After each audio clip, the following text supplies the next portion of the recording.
أصحاب السلام عليكم ورحمة الله وبركاته. محمد فروتون waxa la soo weydiiyay barnaamijka message-da delete gareysmo sida message-ka oo kale ama laba qof oo wada hadlayo karo message-ka delete gareysmo si loo soo celin karaa dib yani runtii waa la soo celin karaa waxa kale la soo celin karaa xataa contacts-ka la soo celin karaa message-da caadiga ah SMS-ka la soo celin karaa kuwa caadiga ah ayagana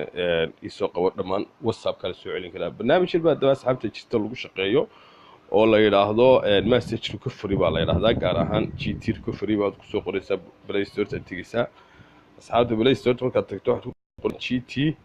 recovery baa ku qor rico ya oo taa waxa ugu sareeya tag inta liiska ka ugu sareeya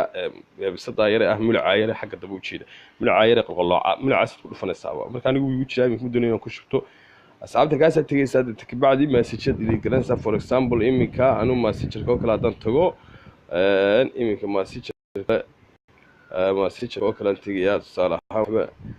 mid baba delete garanayaaba ninka odayga wada hadalay message-kiisa sawan laga yaabo inaan delete gareeyo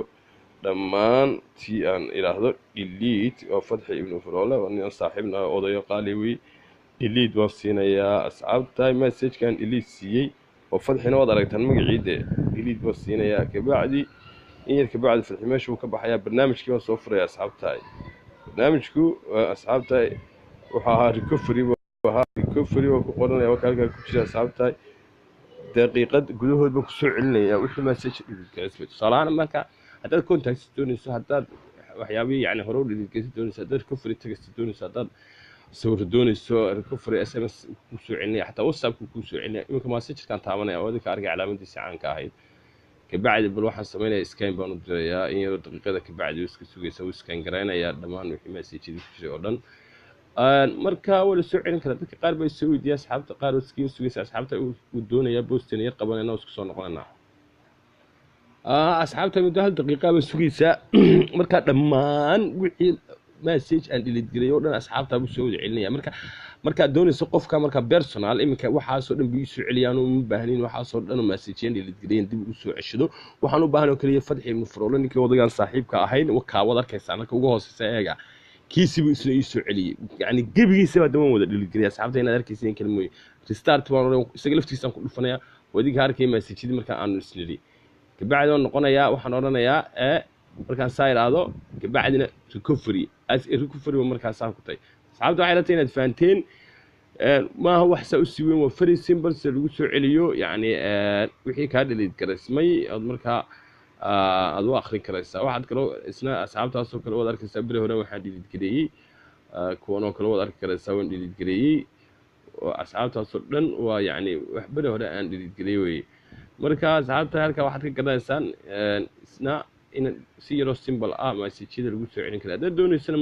qaybta waxaad tagaysaa SMS-ka haddaad doonayso waxaad tagi karaysaa iyadana qaybta kale ee isoo qabaysna wuxuu leeyahay qaybta recovery-gu leeyahay qaybta recovery text qaybta message-da qaybtii wuxuu leeyahay asxaabta wadiga arkayda hadalkan soo celiyay marka waa very simple ka war haya WhatsApp-ka isaga laftigiisa WhatsApp taas oo kale waa for example oo kale saas ugu dhufanaysaa dadna doonbaad kale scan delete chats badana soo doonaya kabacdi ka doontaad eeganaysaa wixii aad tiraahday halkaas ka akhriyaysaa asxaabtay laakiin kuguma celinay message-ka halka ka akhri wixii dadku is yiraahdeen oo dhan ayaad akhri yani wixii aad tiraahday la delete gareeyay ku soo celinaya waa saayno hada asxaabtay waxa jirta dad inta badan iska jecel adigu ama hinaas ma ha noqoto dad istabay ama dad jecel baynay wixii hore ee la isiri arkaan inkastoo jecelahay personal ama privacy inaan gelino cashirkan privacy lagu ogaado uma talagelin oo si education abaan soo wixii kaga faa'iideysanaya privacy inay ku shuruudo dakhliye galaan iyaga jirta like t-shirt-na waxa xaqiina idinka inoo haya